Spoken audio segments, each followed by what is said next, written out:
Thank you very much for your hospitality and certainly for kind words about me and about my wife Helena, because we're enjoying Texas sun and Texas summer instead of Moscow winter and wet snow that we have in our Russian capital.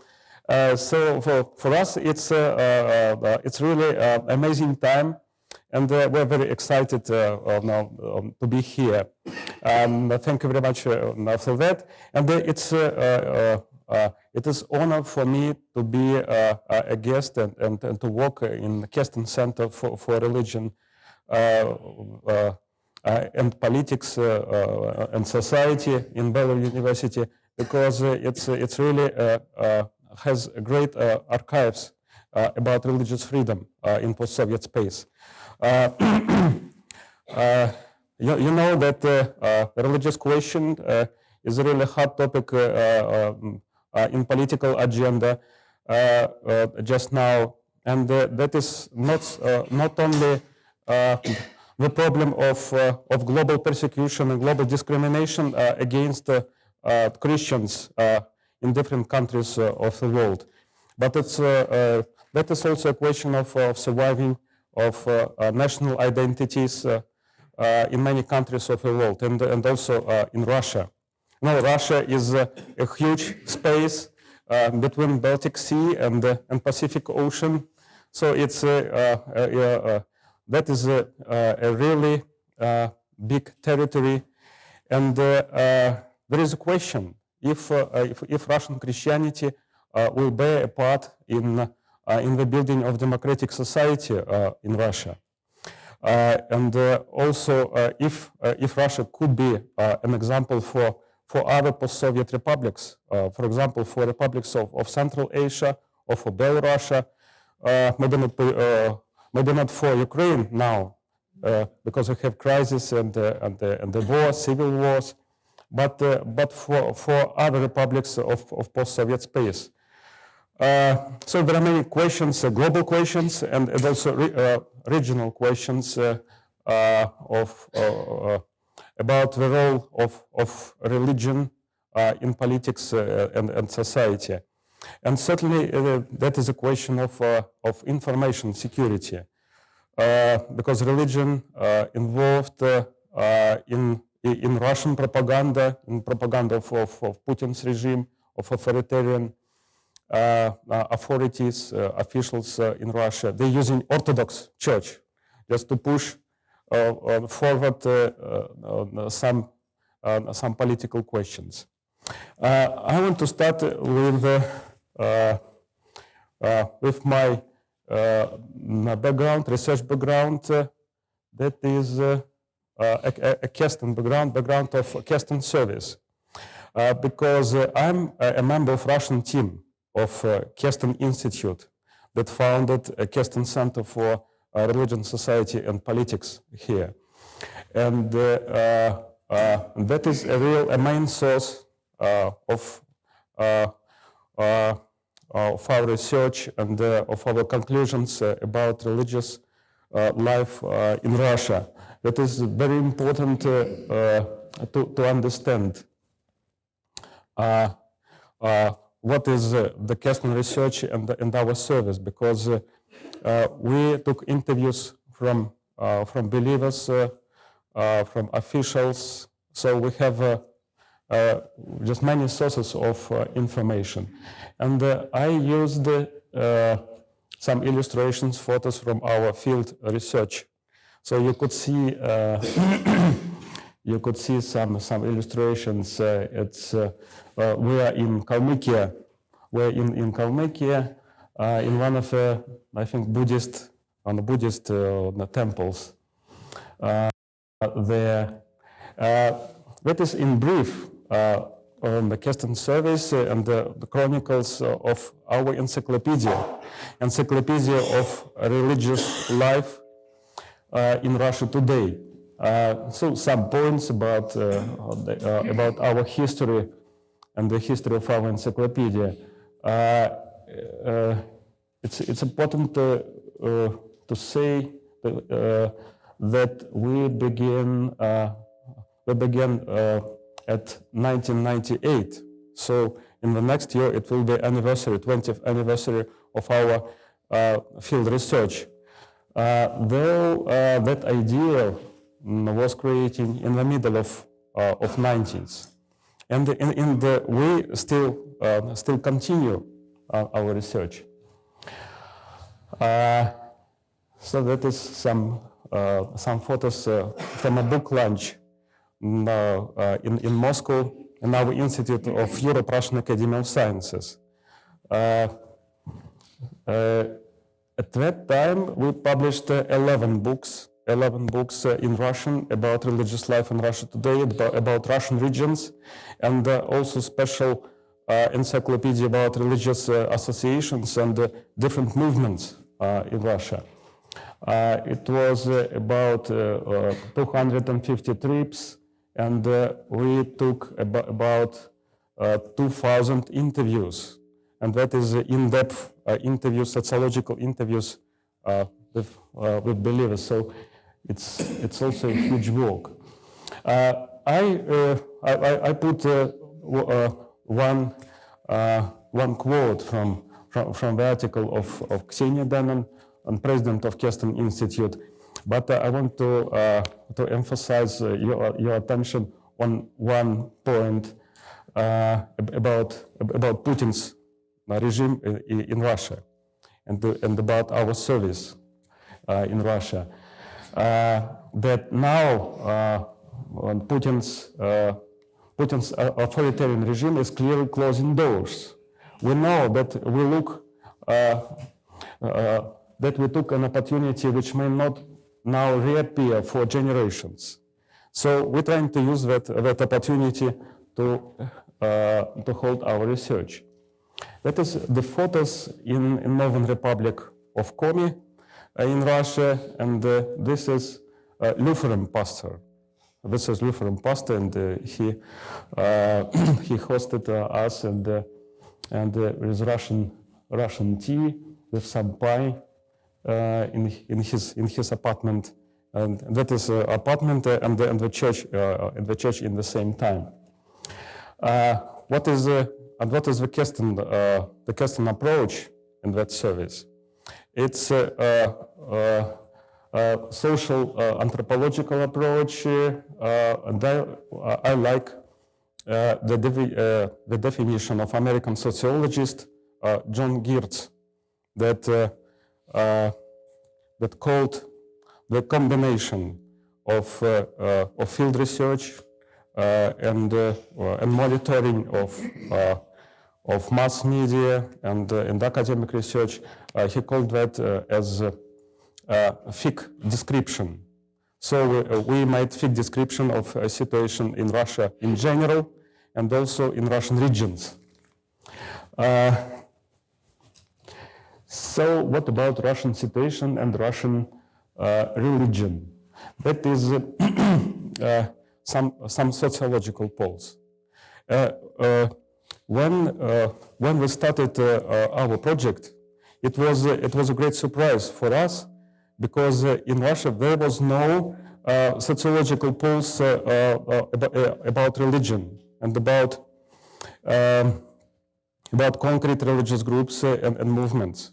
And also certainly when we started the project at the end of 19th, there was no internet in Russia. So we have to go to the members of various communities and to have just live interviews with them, because there is no other sources of information about religious life. In that sociological polls, I want to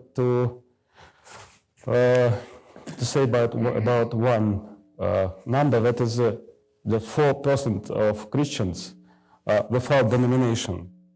And that was also very impressive, because in the United States there are also such group of believers, and that is nuns, so-called nuns. It's non-denominational. And we also that group began to appear in Russian religious life just now, because people are not so pleased by Russian Orthodox Church. It is very interesting, just moving of our religious identity in Russia. What about registered organizations? We have the majority of Russian Orthodox Church, Muslims, all types of evangelicals. That means Pentecostals, Baptists, Adventists, and so on. But it's very surprising that on the fourth position, are Jehovah's Witnesses in Russia. And I think that because of that, we have so much oppression for Jehovah's Witnesses now. From 2009, in Russia began the campaign against Jehovah's Witnesses. And the authorities began to recognize their literature, watchtower journals, as extremist literature. They are already in the federal list of extremist books and magazines in Russia. And I think it's because of a position in registration list. Because in the ideology, in official ideology, we have a concept of four traditional religions, of Orthodoxy, Islam, Buddhism, and Judaism. And the number of registered communities and certainly the growing number of evangelicals destroying that picture that is very suitable for federal authorities and for federal government. So that is the list of main religious organizations in Russia: Russian Orthodox Church, Russian Orthodox All Believers Church, and Muslims and evangelicals. And there are, what I have to say about the features of our religious situation. The mass religious boom in the 19th didn't lead to a comprehensive perceiving of religious practices in Russia. And after the socialist secularization, the citizens could accept Christian or Muslim faith in the forms of cultural self-determination. So we have many cultural believers that don't know about their faith and about their God and what they just really believe. And such sacral image of religion is a part of social worldview in all countries with a powerful role of a historical confession, and also in Russia. But in the same time, there are several reasons just now that push forward Christian churches in Russia in civil life. And we could see that development, the progress of Christian churches in civil life in Russia today in our project, in our Keston service. There are some reasons. Religious institutions begin to play the key role in the society where all other NGOs, non-religious, non-government organizations, are under control of authorities or frightened and weak. Also, that is the big role of orthodoxy in church-state relations.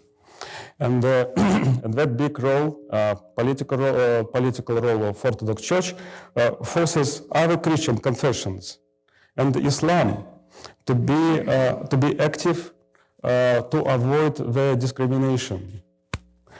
And also in the lack of political activity, church initiatives and movements inside churches express social needs, hopes, and political interests. So the people are not ready to pray, but they're ready to discuss religion or to be involved in in discussion, in political discussions, using political language, using religious language, just to speak about orthodoxy, about Orthodox faith, but not to go to the church. That is also very interesting, just backwash of Soviet time, when there was no the churches near to your house, and there is no any communities, and nobody knows how to pray and how to go to the church. That is some church-state relations in Russia, and their structures in Russia today. So we have many structures and the councils that uniting the main religious groups, and that is maybe outstanding, but the most tolerant and broad council for interacting with religious associations is the council in president administration. So in administration of Putin, because that council includes also Pentecostals. That is and that is impossible, for example, on regional level, to communicate for Russian Orthodox Church with charismatics and Pentecostals, because they, as in Soviet time, they use some definitions from Soviet period and call them as sectarians, crazy people, criminals that using religion to just get your money, to their pockets, and so on. We still have such articles published in our newspapers about evangelicals mainly, that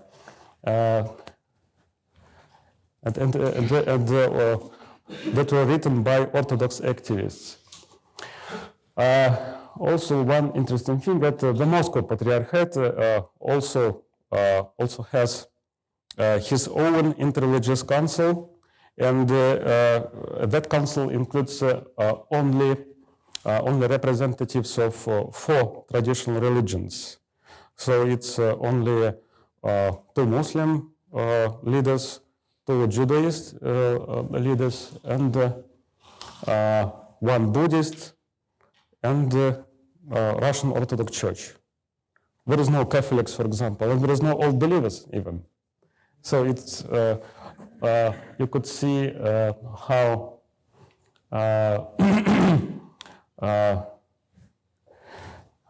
it works. The Christian interconfessional committee for Baltic states and the NCIS, that is also founded by Russian Orthodox Church and the Department of External Relations of Moscow Patriarchate, included some evangelicals, Baptists, Pentecostals, Armenian Apostolic Church, and the Catholic Church. But that committee was specially created for foreign confessions that are proselytizing in Russia.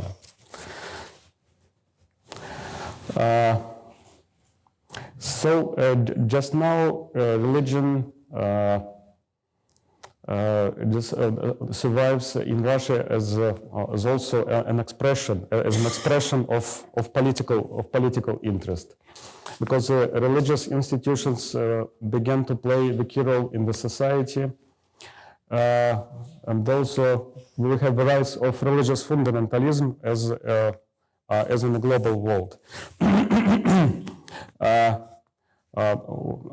What I mean by that, I mean that in Russia just now appears so many Orthodox movements, of nationalist movements that participated in social actions and also in political actions defending Russian Orthodox Church. Sometimes they they just beat liberals on the streets or sectarians. So that is just very military groups. that existed in Russia, and that is the same, and that is the same as for example, in Poland, just Catholic activists that are also very conservative and with nationalist ideas, or in India, for example, because in India they're also Hinduist, they're killing missionaries, and they want to defend their rights and their gods. That is the same in Russia, just the same movement.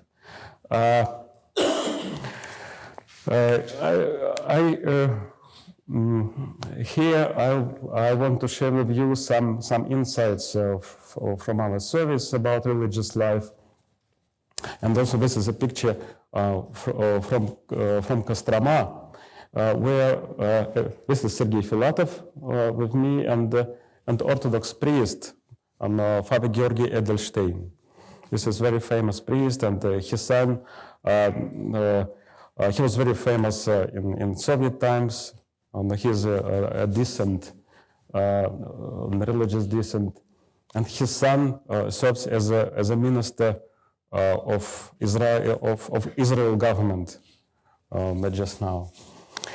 So some insights, and the main insight is that religious life in Russia could provide examples of both the most democratic and the most authoritarian ways.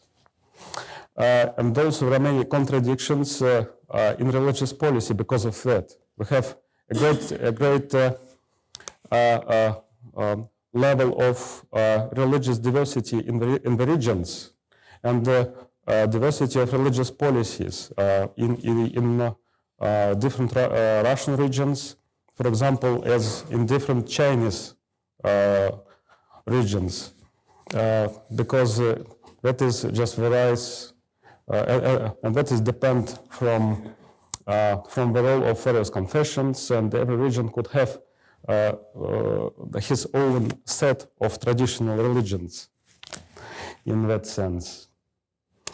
And I want to show you what controversial stories that we have in Russian policy, because sometimes also our churches have the same contradictions in their worldviews. For example, the Russian Orthodox Church distanced from democratic movement in 2012.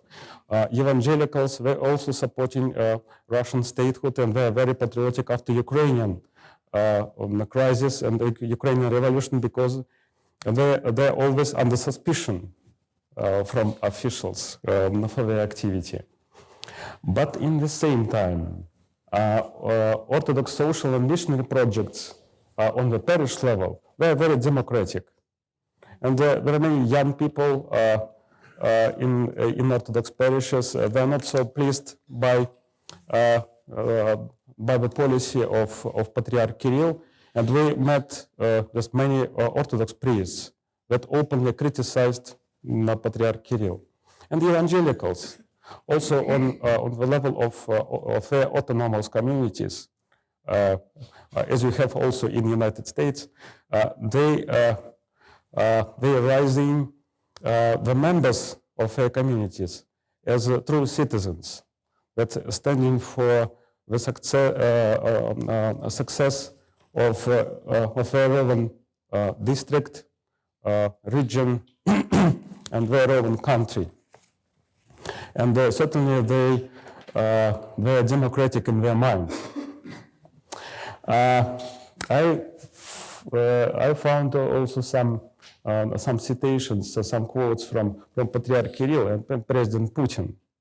And for me, it's very important to see that in their speeches were also very controversial, and they could be treated in several opposite ways. I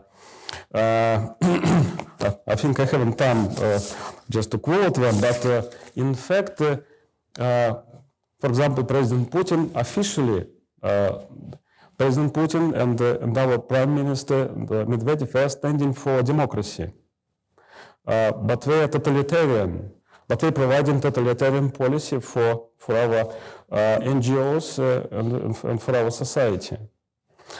Patriarch Kirill, he's openly anti-democratic, but in fact, he doesn't have any control on democratic initiatives on regional level. And he is very democratic and liberal for national Orthodox churches in post-Soviet republics. So he is for democracy outside Russia, but not inside the country. That is also a very interesting thing. And what is changing in Russia? I think that is images of Russian Orthodox Church, because it destroys that image, just monolithic image of Russian Orthodox Church. That is also the sign of a time, of post-Soviet time, and the sign of an attempt of people to understand what is Russian Orthodox Church. What is Russian Orthodox Church? And I gave it some images, some positive and some negative images. That is positive images. That is the charity service in Russian Orthodox Church, and also volunteers in Russian Orthodox Church. And you know, that was impossible to imagine maybe 5 or 10 years ago. That volunteers, young volunteers, will appear in Orthodox parishes, and that will be thousands of Orthodox volunteers on a parish level. That is also positive images. This is Patriarch Kirill visiting some ordinary people in the south of Russia during the just natural disasters they are suffered from flooding in south of Russia. And negative images. That is negative images. That was appeared with the left. The image on the left appeared after Patriarch Kirill visited Arctica. And met penguins in Arctica, and our liberals and also just public activists they criticized Patriarch Kirill, and that is just like a mockery on Patriarch Kirill. That is his believers, and. And the image on the right side, it's Father Vsevolod Chaplin.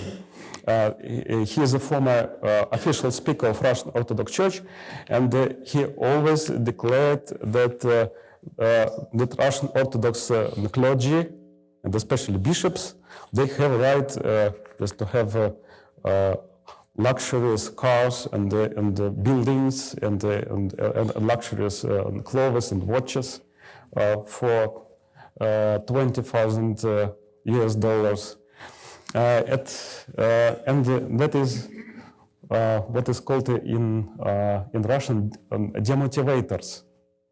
Demotivators, it's a popular internet memes about Russian Orthodox Church and politicians. Second, that is also negative images of Patriarch Kirill. That is Patriarch Kirill and Vladimir Putin. And Vladimir Putin asked Patriarch Kirill, "What watches do you have? Where did you buy them?" And Patriarch Kirill answered to him, "I never. It's not my watches. I never wear watches because it's Photoshop." Yeah, because it was a story. It was a story when on a website, an official website of Moscow Patriarchate, was a photo with Patriarch Kirill on one of official events, and with watches Breguet, and they're so expensive and so on. But then, or on the next day, they were disappeared because of Photoshop. Yes, that is very just popular topic in newspapers, and also Patriarch Kirill in the style of Soviet poster, and as Dr. Evil from the movies. So that is some photos, and I think it's also very important to see that splits inside Russian society about the role of Russian Orthodox Church. That is old women before Isakievsky Cathedral in St. Petersburg. It's Isaki Собор, and one old woman, she's against American spies. American spies, and that is the woman on the left. The sign means that people have to neglect American spies, and she stands for Russian Orthodox Church. And another old woman, she's for the museum in that Orthodox cathedral, because the Russian Orthodox Church wants to size that cathedral and to make only the church in that cathedral. Also, this is manifestation before, this is manifestation behind that cathedral with a sign, Mother of God, just push away, take away money makers. And that was on the 12th of February in that year. So it's just present situation in Russia, and just present discussions about Russia, about the role of Russian Orthodox Church. It is some quotations from it's Sergei Filatov, the head of our team, of Keston team in Russia, and his words about Russian Orthodox Church. So, in conclusion, I think I have to say something about the future of Russian Orthodox Church and Russian Christianity in the life of people. I also just enjoyed that words of James Billington in his book Russia in Search of Itself, because it's very it matches with our the Keston survey and our meetings in Russian regions. So if Russian Christianity will bear a part in democratic society and in the building of democratic institutions in Russia, I think that we have many levels of partnership and church-state relations in Russia, and certainly Russian Orthodox Church supporting authoritarian power and Putin's regime. But at the same time, we have Christian-based European culture of Russia, and just now we have Western influence in Moscow Patriarchate and in Russian Orthodox Church. And that Western influence also will help to, maybe not to Patriarch Kirill, but to Orthodox Church to overcome all that just Soviet stereotypes and Soviet illnesses in its life. Western influence, I mean that appeared after the famous meeting of Patriarch Kirill and Pope Francis, and also it's because of involvement of Russian Orthodox Church in the supporting of Christians in Middle East and in other countries. So if you will read some speeches of Metropolitan Hilarion. He's the head of Department of External Relations, so foreign minister in the Russian Orthodox Church. You will see that he really standing for religious freedom in the global world, but not in Russia. And also my hopes, because I specialized in that project on evangelicals, on the Western roots and the democratic culture in evangelical communities, because very rising Russian people as Democrats, in fact. So I think that we have a totalitarian power, but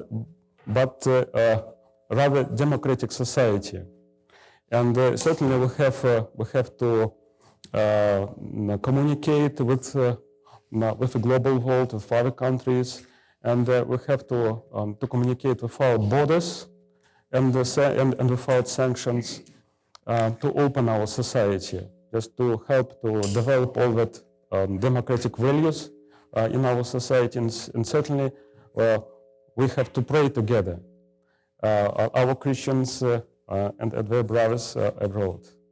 So thank you very much for your attention.